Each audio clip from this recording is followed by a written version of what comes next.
Welcome back to the show. Today we start a 3-week job hunting series to tell you everything you should know before you apply for that new job. And this morning, Dr. Steve Fell here in studio from the Pikes Peak Workforce Center to share pretty much how to nail that job interview. Good morning to you. Thanks for being here. This is very important information.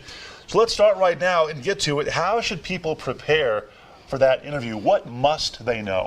Well, it's really important that they be familiar with the company that they're interviewing with. And so they want to go out and do some research. They want to find out what does the company do. They want to have a sense about the kind of product or services they offer. They want to have a sense about a little bit of their reputation in terms of how they are viewed in the community and in the industry. Sure. So that they can demonstrate in the interview that they have some working knowledge about that particular employer. And I imagine that makes a potential candidate more attractive to an employer. You bet. If that person already knows about their company. Exactly. That's exactly right. The more that a candidate can demonstrate to an employer that they know and are aware of about that employer, right, the better their chances are of being hired. Okay, let's talk about the actual interview and questions. Should you practice questions? Should you rehearse in your mind ahead of time what you think the interview is going to be like? Most definitely.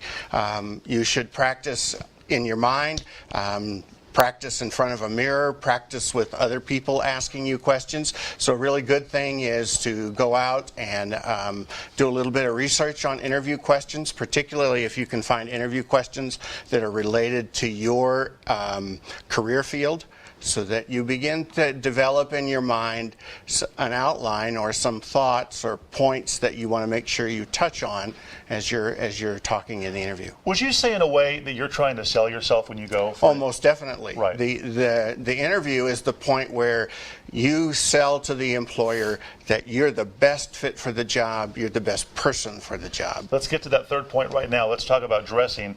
What guidelines should we follow?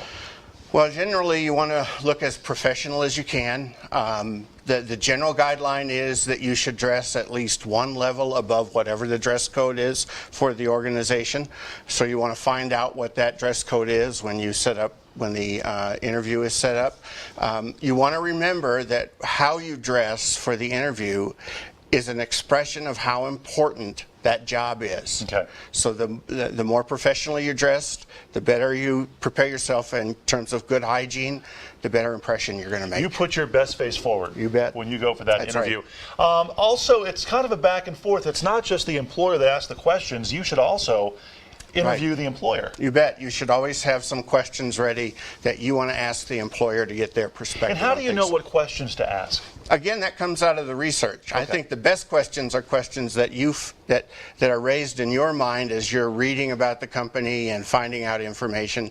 But also, just you can use some general kinds of questions, asking things like of the interviewer. So tell me about why you chose to work here, or what's a normal day like, and that kind of thing. Okay, so we've done the interview, we've dressed well, we've asked questions, sold ourselves, we've done the research. It's kind of like when you date someone. How do you know when to call them back? Do you call too soon, or do you just wait for them, or what? Follow through is really important. Okay. I think the best thing to do is as soon as you can after the interview, you want to write thank you notes to the people you talk to. You want to let them know how much you appreciated having the opportunity. You want to let them know that you are very interested in the position and you're ready to start. You know, in a way, you're kind of sucking up to them, but you're keeping that line of communication open. You bet, exactly. And I think a good timeline to keep in mind is that after the interview, wait 5 business days or so, and then follow up with a phone call or an email if you've not heard back from them. There's nothing wrong with calling up an employer and saying, hi, my name is so-and-so. I was here for an interview for such and such a position, and I'm just wanting to know what the status of the process is. Okay, this is great stuff to know. Let's go ahead and put that website up on the screen if we could. There you go. The website is ppwfc.org. ppwfc.org. Again, get more tips online as well. They'll help you out with a number of resources there. Now, next week, we're going to share tips on accepting that position. You get the job, right? Right. So now you have to negotiate salary. Thank you so much for being here. You're very welcome. Appreciate Thank you. All right. Betcha. Let's go ahead now and check on weather. Justin.